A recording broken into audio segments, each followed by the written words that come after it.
honestly, like I would say the next movie that I'm probably gonna watch is in the theaters is like the next Avengers movie or something. Like I'll watch that. But other than that, I really haven't really made any time to just like watch movies or watch TV for real. Like it's some stuff that people been telling me I'm supposed to get on, like Snowfall, and you watch Power, and nah, I have not. I don't got time. But I say I don't have time, but I definitely have time. I just don't make it. Yeah. But I definitely got to binge. I got to binge watch Snowfall since it's over now. I heard it was really good. Yeah, it's good. It's over? Yeah. Apparently, yeah, it's over. I saw on Twitter. It's over. I would say the only show that I probably like watch consistently is Abbott Elementary, but that's like a show that I'm like, this is really nice. This is really interesting. It ain't even nothing. It's nothing like you got to think about for real. It's just like cool for real. I agree. Yeah. What's it about? It's about an elementary school in Philadelphia, and it's like predominantly black. So it's like in the inner city of Philadelphia, and it's really just like you watch The Office. Yeah. Kind of. So yeah, it's like a mockumentary of that school, like in the Office style, but with black folks. So honestly, I think it's a little bit better than The Office. Just really. I think it might be getting there. I mean, it's in the first 2 seasons. Like The Office had 9 seasons. The Office really had maybe like 6 good seasons for real. So I would say it's getting there. Yeah, I like it though. I agree. It's been received really well. So I'll see how far it goes. But shows don't really last that long. Is it like Boondocks? Oh no. No. It's really lighthearted. Like I would say, it's really lighthearted because it is set in the elementary school, so it's like cute for real. Yeah, and it also like sheds light to the issues in like that society. Yeah. Because it also shows like how poor the educational system is, how like teachers are not treated properly, how they're misfunded, and it's actually true for like that inner city like kids. So it's kind of like a true story in a way, like in a funny way. By some time you're learning something, you're like, I didn't know that. Folks went through that. But yeah, it does. It like you said, like it does definitely shed a light on just like the issues that you really may not have noticed. Like I've had a teacher like Miss Teagues, or I've had a teacher like Mrs. Howard. Like Mrs. Howard is the older character played by Cheryl Lee Ralph, and she like somebody mama. She probably like my auntie or something like that. Like I definitely had a teacher like similar to that. That's where I enjoy Abbott really, because it's like the relatability for it. Yeah. And Quinta been killing it. Yeah, she's been killing it lately, and she really came from like just like Vine. For real. A lot of people. Vine, the app. No, who's Quinta? Quinta Brunson. So she good at the did this bro. video. I think it's called like, "Oh, he got money," because it was like I wish you got a video of it or something like that. But yeah, it was dope. Like her rise to like being where she is now is like I think I've seen him. It's really cool. Yeah, it's pretty good. Speaking of teachers, I was like, any teacher like been influential to who you are today? I would say my drama teacher, Mr. Drama Brown. teacher. Yeah, I was a theater kid in high school. Really? Actually, Bro, that's talent, bro. For real. Yeah. So from freshman year all the way to senior year, I had Mr. Brown. I took him like for just freshman year. I had like this beginner theater class. Like I wasn't really feeling theater like that. Yeah. But the next year, I think that's when I started to get like, really immersed into theater and like musical theater, and like he even like showed me that there's more, because that was like the same time where I wasn't able to play football. So they told me like I had a medical condition based on my family history, and that was like around the time where I felt like I really didn't have like a direction because I couldn't play football anymore. Like obviously like school is there, but I still wanted to do something that like help me hone my skills and help me like have some type of outlet, so theater and drama, like that was my outlet. And he showed me like, even though you're some 6'3" like black kid, like you can go into these groups of people that don't look anything like you, and you can shine, and more than likely you're gonna shine brighter than everybody's in that room. And he showed me a community of people that really appreciate like what I had to do. So I'm like more than grateful, really, for like his guidance, really over the past 4 years, and that really impacted my growth, like as a person, and I didn't really think that I could sing like that. I mean, You can sing.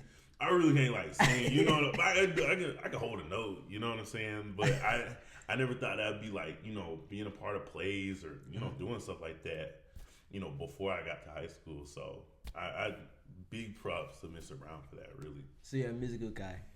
Yeah, I would say I'm probably not as well versed in musicals as probably the next person, but I would say like my favorite musical is Hamilton. Like, Hamilton.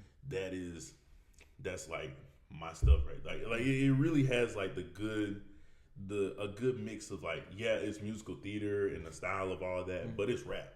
Like it's rap, and you got people of color like portraying these historical figures and like replaying the history. It kind of puts a different set of eyes on it when you have people playing those characters, or those real people really with people that are people of color. So that's why I really like Hamilton. Like I like the style of it and all that. Like it's really dope. Can you hit it up? Like just any note. Do it. I ain't gonna lie, that's wild. This is going on the spot. I ain't gonna lie. We had to move on to that one. I ain't gonna lie. I'm trying to help you get a gig, fam. You're gonna put yourself out there, fam. I mean, I'm telling you, if you could find the archives of school, I'd probably sang at a couple events or something like that. Like at the auction, the Bulldog Elites had an auction. You sang at the auction? Yeah, so it was like Western themed. So I think I sang a country song. Sing it now. Okay. Alright, I'm gonna do it. Baby, lock the door and turn the light. Yeah. I sang that song. So I was like 10,000. I don't know, it helped. It worked. It worked. So that was like, yeah. That was really fun though. They started bringing back the auctions. I was like, I gotta be a part of one. So I'm glad I got to do that. But I don't really sing that often. So when I get a chance to, I'm like, okay, let's do it. All right. So which plays did you do? When I was there, I was in a production of Aida, and it's like that was like my first real play. It's about like the Egyptians and the Nubians. It's like a love story between like the captain of the Egyptians and then like a Nubian slave. I can't really put it. And it was so awkward because like the makeup on my school is like predominantly white. So I don't know. Like, yeah, Mr. Brown is cool and all that, but I told him that like, bruh, what do you mean? Like these, Egyptians were not white. Yeah. Egyptians weren't white, and Nubians definitely wasn't no white folks. Like we in Africa.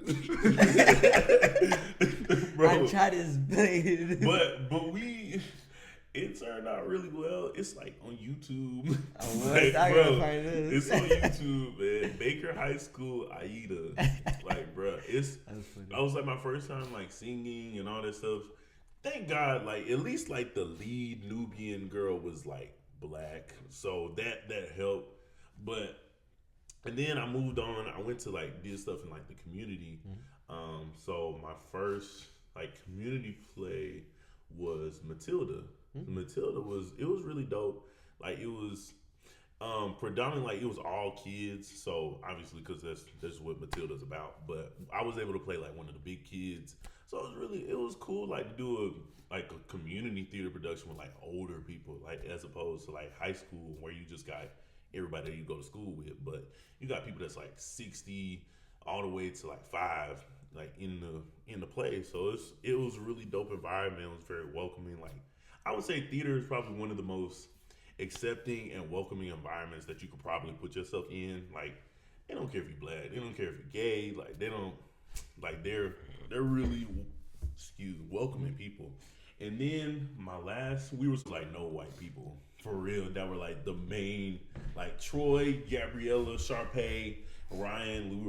We were not white, which is crazy because it's a predominantly white school. Yeah. But it got canceled anyway. So, boo, sucks, COVID, and then I got a chance to do one more play, but like after I graduated high school, it's like in the summer of 2020. It was Legally Blonde. Legally Blonde, the musical. I played Elle's dad. Everybody in the show white. I'm the only Negro. But I played Elle's dad. It was just something for me to do in the meantime, and just like during the summer.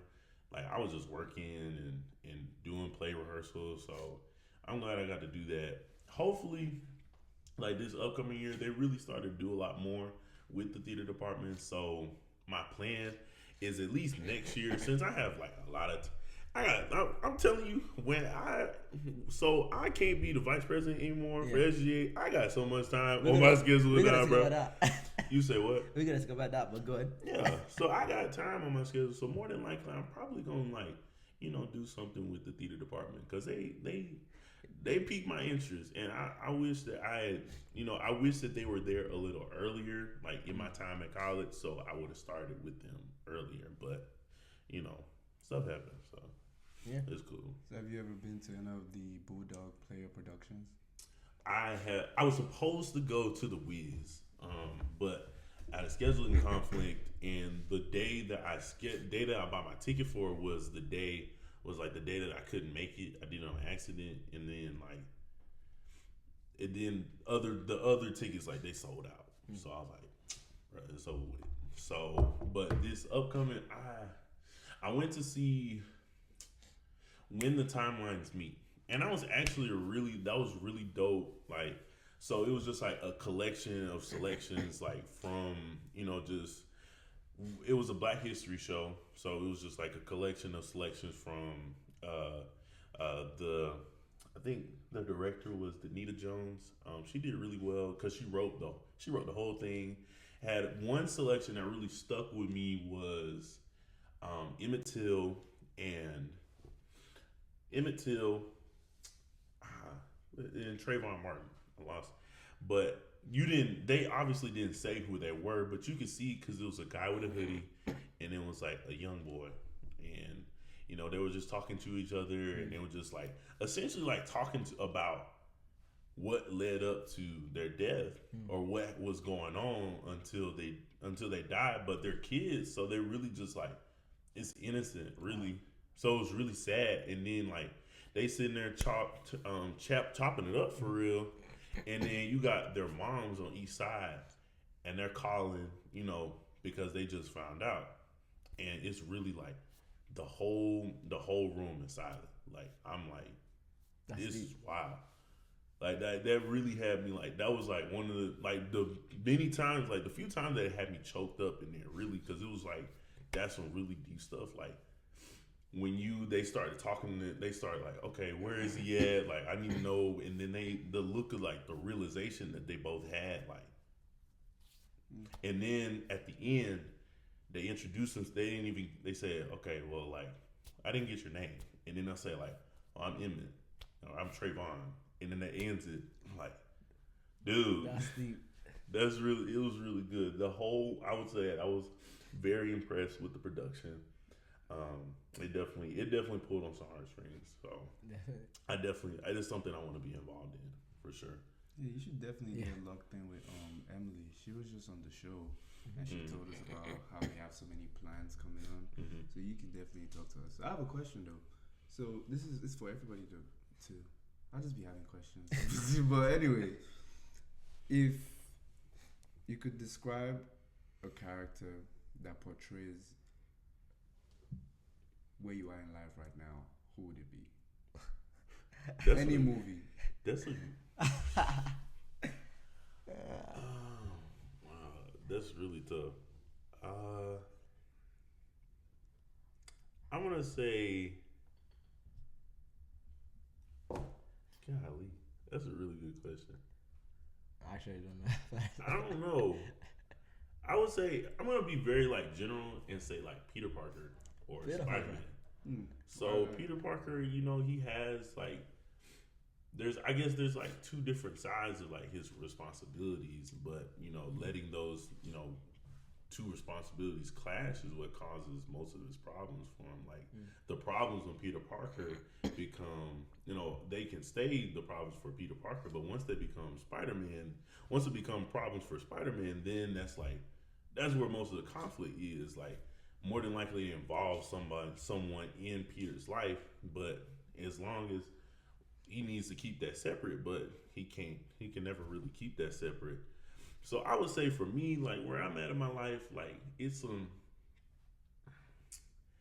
I'm trying to find that balance really, like with school and life, cause life be lifing sometimes. But then you like, okay, school is like right here, and I got like this assignment to do. So school don't care about what you got going on in your life, cause you need to do this like right now. So I would say I try to relate it. I guess that was probably my best way to relate it, because Peter is still trying to find that balance between him and Spider-Man, and I'm just trying to find the balance between and then I'm moving on to more school, like graduate school after this school. And first of all, I'm tired of school for real, but it's like, you got to do it for what I want to do. So I'm just like, I thought that I was gonna have the balance of work and life and trying to, keep my mind right and, try to work out and all that stuff, but I don't.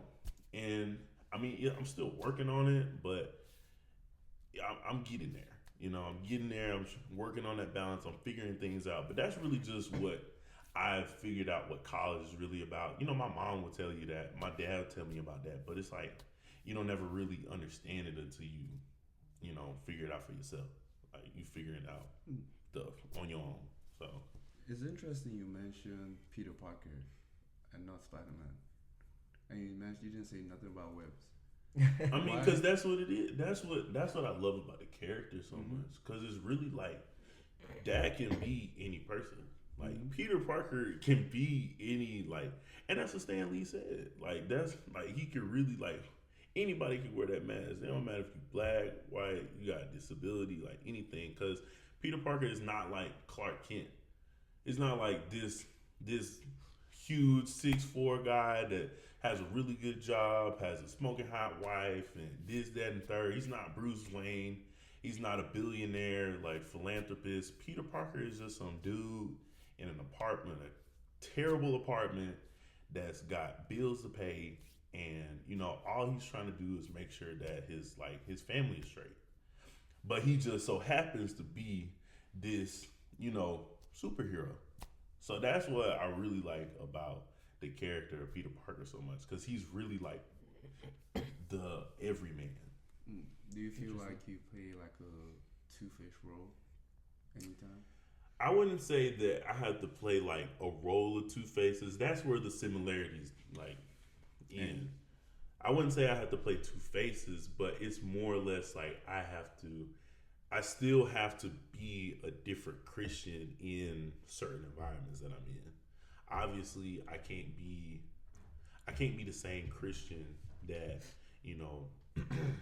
is, unmotivated and, is still trying to figure out what's going on with life when I'm talking to potential students that want to come to the school, I can't really be that Christian, because I got to be the Christian that I know I can be, the one that, is trying to reach his full potential, that loves the school that he goes to and everything and all that stuff. And I'm speaking to those people because I want those people to know that these are the type of people, this is the person that represents the school, and this is the type of person that you can be.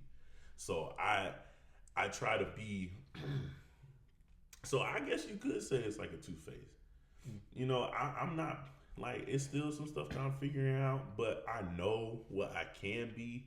And I wouldn't say as long as those people know that that's what I can be, then I'm perfect with that, but perfect with that.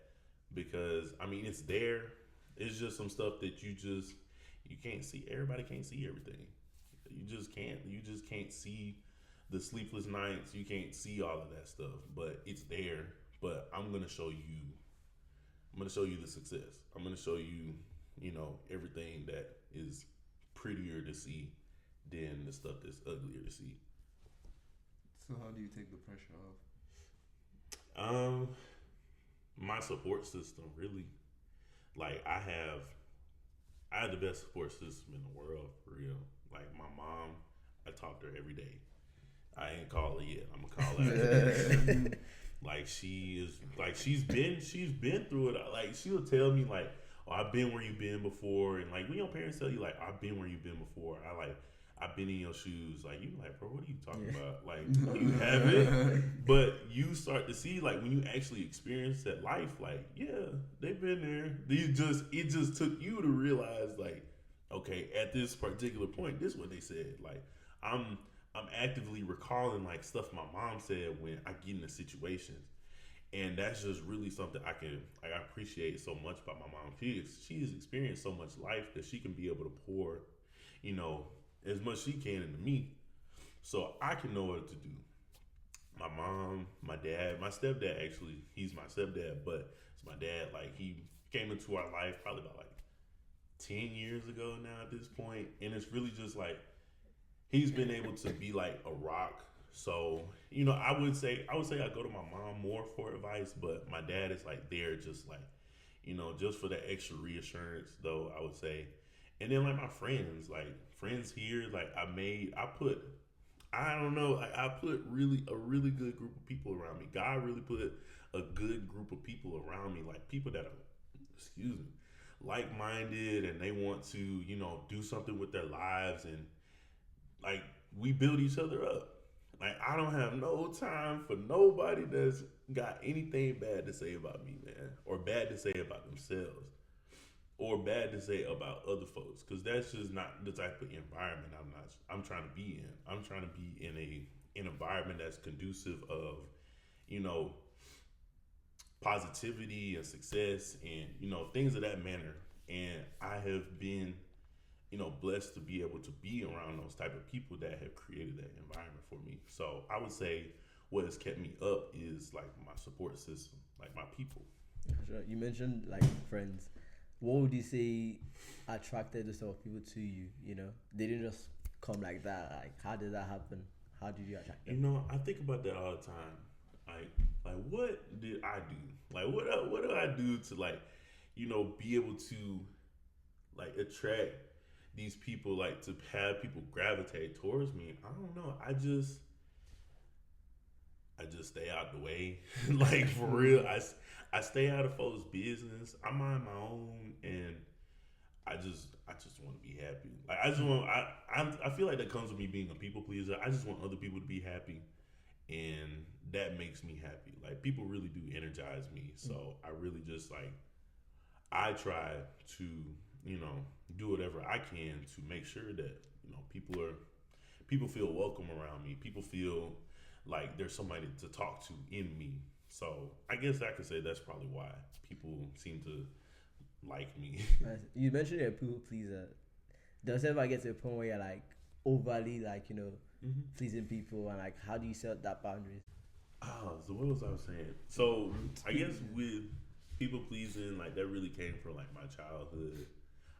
But not necessarily with my parenting, but like how I interacted with people at school, because I felt like I needed to like, because I was the only child, so I felt like I needed to like fit in with, you know, whatever, to create some type of, I guess, create some type of community, or create some type of like bond with people that were my age, because, you know, being an only child, the only people that you really have, it's like your parents. And my parents, they were educators, so they worked from 8 to 5, so they'd be back after my extended day. So I'm all day with these people. So I'm trying to like, you know, figure out what it is I need to do to be popular. Not necessarily be popular, but still have like those people that are in my age range that are like my people.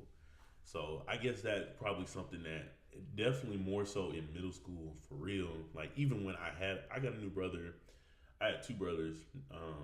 One was born when I was in like 1st grade, and then one was born when I was in 8th grade. So, you know, I had those brothers, but still like that was still like what I was trying to do to like make people like me was was really innate.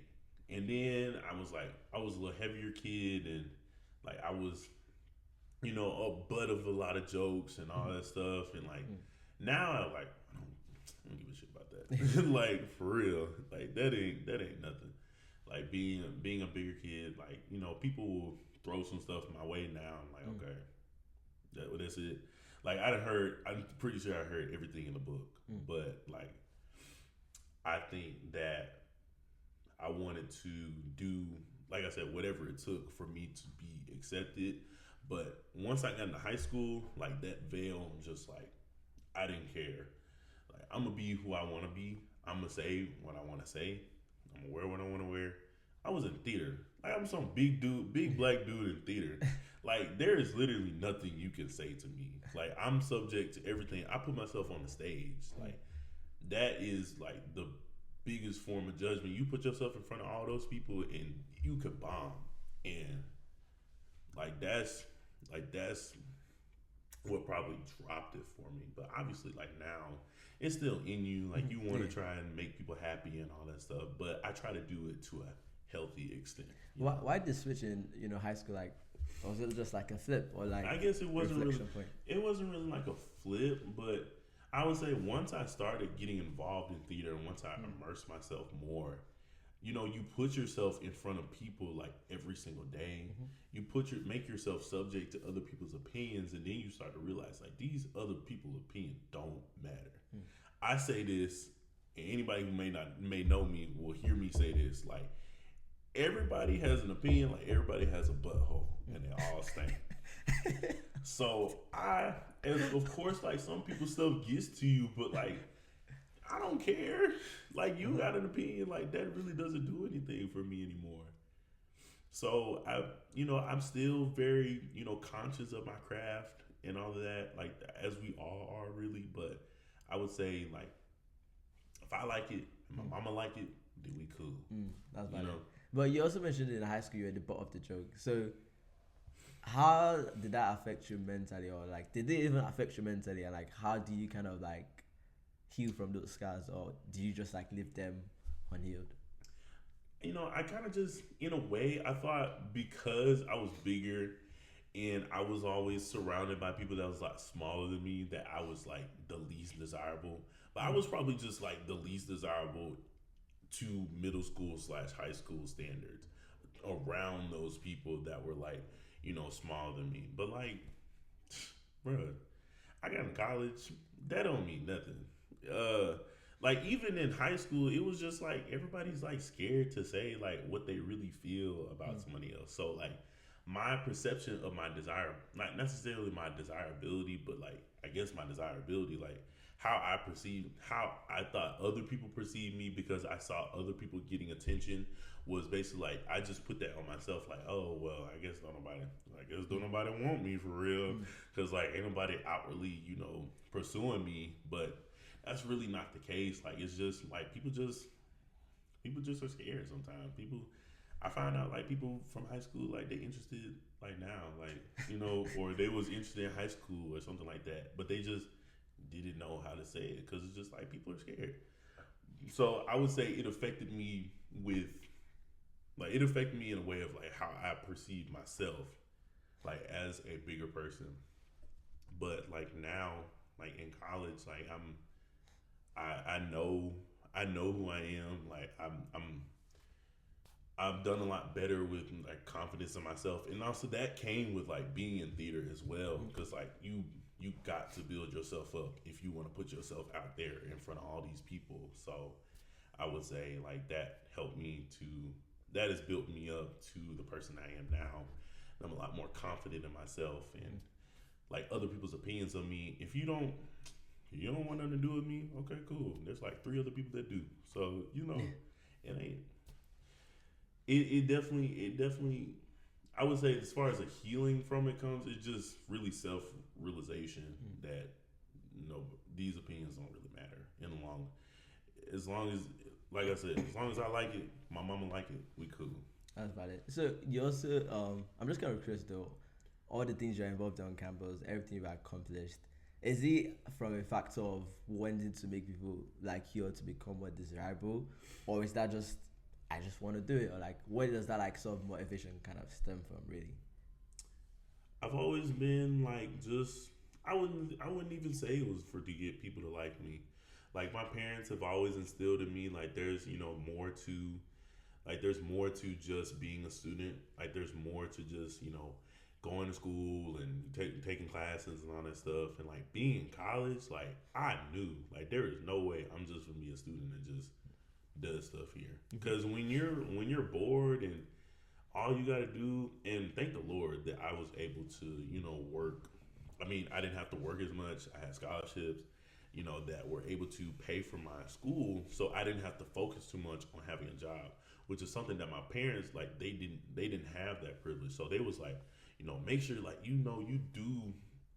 I wouldn't say as much as you can, but like live your college experience to the fullest. So I made sure like that I tried to. My first chance that I got, like freshman year, I wasn't really. That was like more of like a tuner year, I would say, for college. Like just getting a feel for campus, making sure your grades right, and then sophomore year, I was like, I'm ready. I'm ready to hit the ground running. Like we gonna do this, that, and third. Like I was already like freshman year, I was already working with the football team because I wanted to be involved like as early as possible, like with the trainers and as an equipment manager. But then after that, it kind of just like. It went from there. I got an Echoes. I was already in honors program. That was like my first org, but it was kind of like that. From there, it was like a feeder into like University Echoes and then SGA, and then I'm like doing fan experience with the football team. I'm like shooting T-shirts and like it's really just like not necessarily about the people. I do this stuff for the people at the school that may not be as motivated to do stuff, because I want them to understand like there's so much that you can do here. There's so much you can do like and to make an impact on the campus. So and that has positively impacted my experience. So I want their experience to be positively impacted. Like I tell people on tours like make sure you get out your room, make sure you do stuff. Like this is what you're gonna be able to look back on after your 4 years is 4 or 5 or however long it takes years is up. Like I love college. Like this makes me love. This is why I love college, because I wanted to live it to the fullest. So yeah, that's right. Do you feel like when you graduate college, like your whole identity, your whole like computer is stripped away from you, and you kind of like have to start from ground zero? I don't know. I wouldn't say like it's gonna be stripped away from me. Obviously, it's gonna be like some pieces that obviously I can't be doing no tours or anything like that. But I would say like none of this is ever gonna leave me. Like if it's in you, like you really can't fake the funk. Like if it's in you, then it's in you. That will to want to do more, that will to want to inspire others. Like that is never going to leave you if you got it. You got it. And I just so happen to have it. You know? Got that dog in him. Right. Got that dog in him for real. That's cool. You also mentioned like impact. I'm kind of curious, the question to everyone.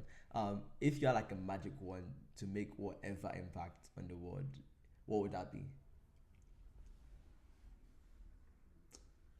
I would say that everybody would be able to receive the proper education.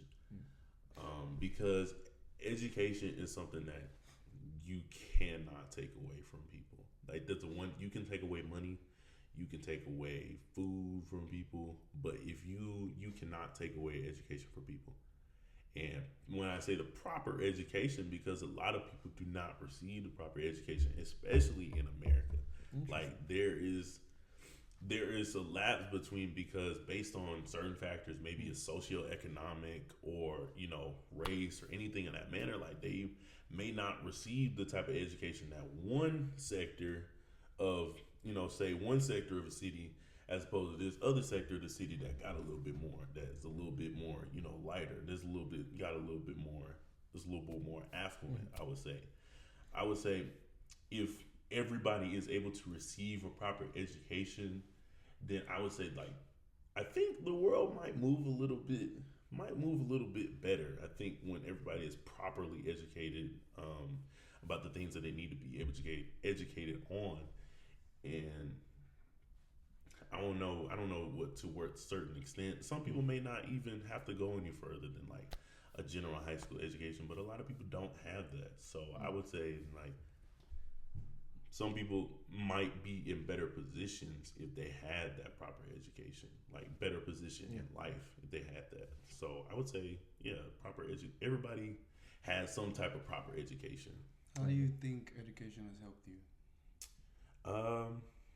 So both my parents are educators, so education has definitely been like the one thing that's like the most important, like in this house. Like we're going to, be as many as times as our ancestors have been deprived of this. This is the thing that we are going to act upon, and that was, I would say, being education has impacted me in a way that I know what there's like out there for me. I know what's available to me. I know what I can take advantage of, or I can, like, the things that I have to my disposal because of that I am educated, basically. I guess I don't really know how to answer that question. I would say that's really like education and just being able to open some doors that maybe I wouldn't have been able to open had I not, received the education that I had, like, here. Are your parents alumni of A&M? They're actually alum of Jackson State. They both met. They were in the band. My dad was a drum major. My mom was a piccolo player, and they met in the band. Yeah. So you mentioned your stepdad. How would you describe your relationship with your stepdad? It's a very nurturing relationship, honestly. I'm blessed to have, like, there's a lot of people who do, they have some stepdads or step parents that they may not like, and I was blessed enough to not, be that person.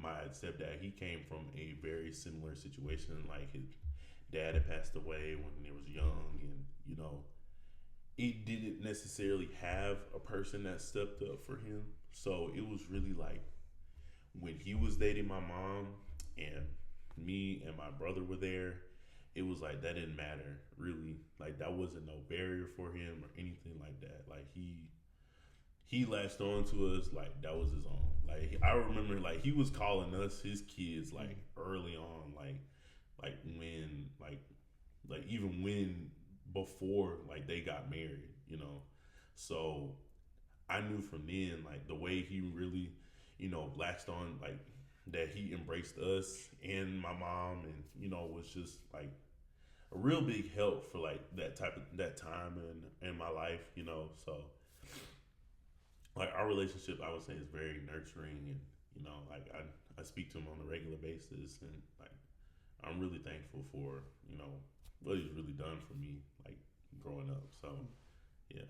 How was the transition? What do you mean? So, I think you mentioned in between, you said you lost your dad. Mm-hmm. So, how was the transition from losing your dad to having somebody come in place to kind of, like, not replace, but fill the placeholder? It was very weird, honestly. Like, I would say, so my dad passed away when I was 9. And I was in 3rd grade. So it was just like, I was going into 4th grade.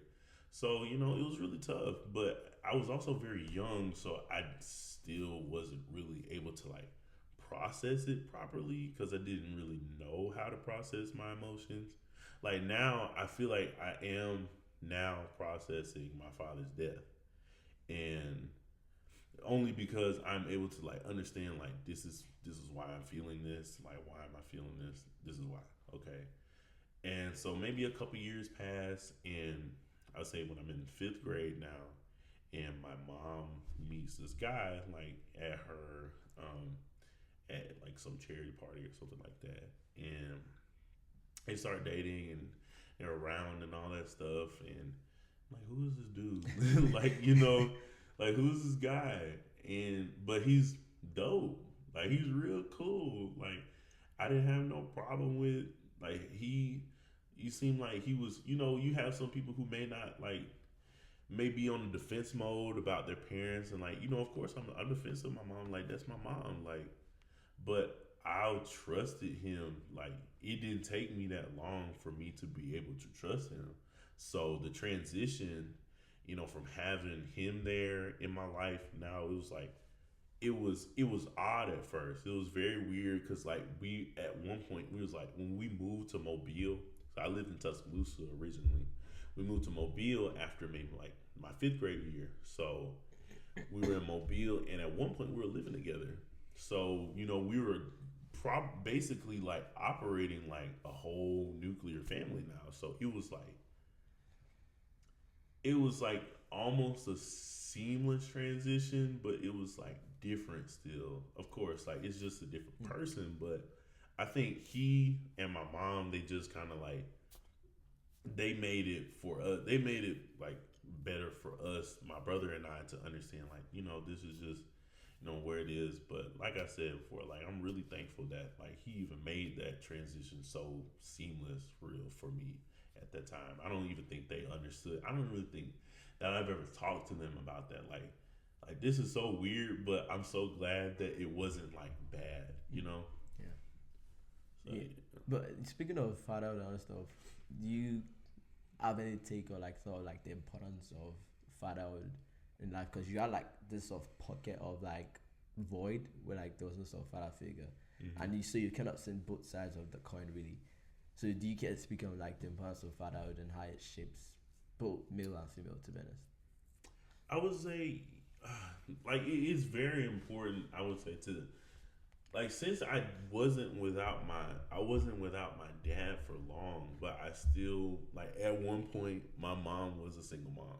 So I would say for technically like maybe like a couple of years, my mom was a single mom, and even like then like even when they were dating, I still would like that's technically not my dad. Like they ain't married, but like I like it kind of put a want to like I put my mom more of like on a like this is all I got for real. Like this is my only parent that I have. Like I want to do as much as I can. Obviously, I'm just like I'm young, so I can't really do anything. But I want to hopefully have like hope that she's doing well. But I would say like the importance of really having both of those parents. You know, I guess it's just those two different personalities are there to like that mother figure and that father figure are there to really like balance each other out. I think, and I think that balance that was created really kind of created me into the person I am. With my mom, I'm more able to be intact with my emotions. Like we have gone hours talking about you know things that have affected me, and she helped me as she does like with her students, like to help them talk about like what's going on, like how are you feeling, like, and what do you need to do to like feel better, or what do you need to do to cope. And then with my dad, it's really like it's not necessarily like tougher, but it's like tougher, like you like we move on, like we take it on the chin and we move on, like we keep ticking, you know what I'm saying? So I guess that's just equating it to my experience, but I know that is what the having those two parents in the household is very important to me. And I know, and I could tell like from other people who didn't have that like in their life, like didn't maybe had a single parent in the household, how they are as far as like how in tune they are with their emotions, whether it be a parent, whether it be a mother or a father that was just in the household, like how in tune they are with their emotions, or how they uh, attack conflict, or how they like deal with conflict. Like I could definitely tell. that's valid. So you mentioned you just recently started processing your dad's death. Why do you think that is? I wouldn't say it was like recent. I would say it was recently. What I mean by recently, like when I was older, maybe past like 15, and you start reopening those things, and my mom really started telling me about stuff that she never told me, like when I was younger, and that's when I started actually reprocessing it actually, so he was a band director in Tuscaloosa, and recently, I would say in March, there was a band room dedication like in his honor. And to be reminded of his former students and the people that he impacted, and just like his legacy, like as a whole, like they literally, the city of Tuscaloosa, the mayor gave us a certificate with his name, and that was like his birthday was Itimi Imonina Day, and that was like the craziest thing that I had ever like experienced, like seeing that, like this is like a real testament to who he was as a person and how these people speak so highly of him. And it was really just like I was processing it in a way like that this was motivation, to be not necessarily like be him, but to this is something that I know that I have in me, that I know that I can amount to, and I know because my dad did it, that he was just leaving the way for me to be able to do better than that, like be more than his legacy, because he was young. He was 35 when he passed away. So imagine me having more time on the clock to be able to, impact more people, to impact, schools and lives, and just people in general. Like that's when I really like. This is crazy. Like I'm really like that was like I didn't really understand how much of an impact he had on so many people until I got to speak at his dedication, and learned about more. I feel like I learn something about him every day when I see somebody from his past, honestly, and that's probably the thing that I appreciate. That's the thing that I have come to appreciate about his passing. You know. So we're gonna wrap up in a minute. Okay. But now speaking on legacy, this is for everybody too. Would you say you know what your legacy would be now? I would say, it's not clear. When I lost vice president last week. I put a lot of like work and time, effort into this, and I was like, when the other name was called, I was like, oh my god, like what am I supposed to do now? But I had people coming up to me asking me like, okay, what's next? I have people looking for me to do something. I have people looking for me to still be a student leader, and I'm just sitting here like in pieces because I thought that this was gonna be for me. But there is so much more, that I have. So I feel like the legacy that these people have believed in my hard work. I feel like I feel like people have appreciated that, I've been able to work hard. I've been able to be dedicated to the tasks that I've been assigned, that I've been able to, spread joy, I would say.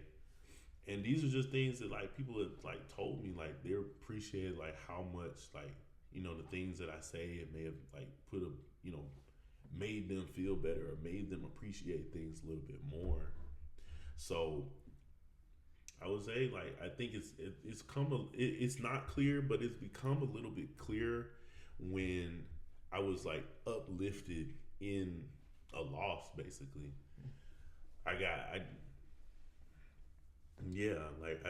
it came a little bit more clear that I was still, regardless of whatever the result was, I was still. These people are still looking for me to be the person that I still am, regardless if I have a position or not. You know. So I would say hard work and dedication those are two things that I pride myself on. Mm-hmm. So I would hope that that's what I leave a legacy of. What about you? That's valid.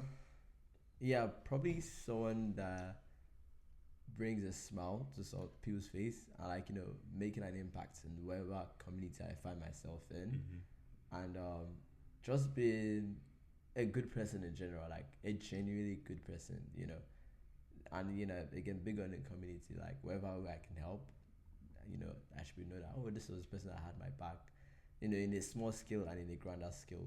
So I think that's what I want my legacy to be. happening. Maybe if that's gonna be true, obviously. Yeah, you wait and see it in the future. But yeah, I think that's what I wanted to be. How about you? My legacy is just freedom for me and my family. Family is not in the sense of like blood that you have. Your name has to be Arinze, but in terms of just people that I keep close to me, which I regard to as family. Because if I'm winning, why you not winning? Yeah, like exactly. That's my head. Like why? Like it doesn't make any sense. So basically, that's a legacy, just freedom. But yeah, man, this has been a. It's been a hell of It's been a good little chat. It's been one of them episodes where I have to think on it. Like, wow, what's my legacy? Right, for real. Like, but yeah, so we usually have a ritual that we do at the end of the podcast where you recommend a creative that everybody should check out. So it could be a photographer, it could be a DJ, it could be a musician, it could be an actual artist. And then after that, you can tell us where we can find you. all right. Well, I got like, can I give you like 3? Sure. That's fine. All right. So a brand spotlight. Actually, since I'm wearing the brand, this is Paperboy Official. You can follow the Instagram. He's got hoodies. Right now, he's selling some worker jackets. Hit up my boy Joey Johnson. You can follow him at TG Joey or at Paperboy Official. And shout out to the people that were involved on my campaign. My videographer Jordan, Jay. You can follow him on Instagram at JAYY Jordan 0823. And Cam McKinney was my photographer for my photo shoot. He is at McKinney Cam. And then Carson Matthews was my great graphic designer. Forever K as a forever.k on Instagram. Y'all hit them up for real. I ain't got all of your love. Hey man, y'all can't say Instagram. y'all can't say I don't break no bread. Yeah. You can't break bread, you fake, man. Yeah, so where can we find you? Y'all can find me on Instagram at CeeMonia on IG. It's just my personal blog. I just so happen to post pictures for real. So yeah. Yeah, bet. So man, it's been a great episode. Yeah. As usual, you can find me at DCamC on Instagram. And you can find me at Olashibumi Olagbo. Thank you. Like, subscribe, all that good stuff. Tell your mama.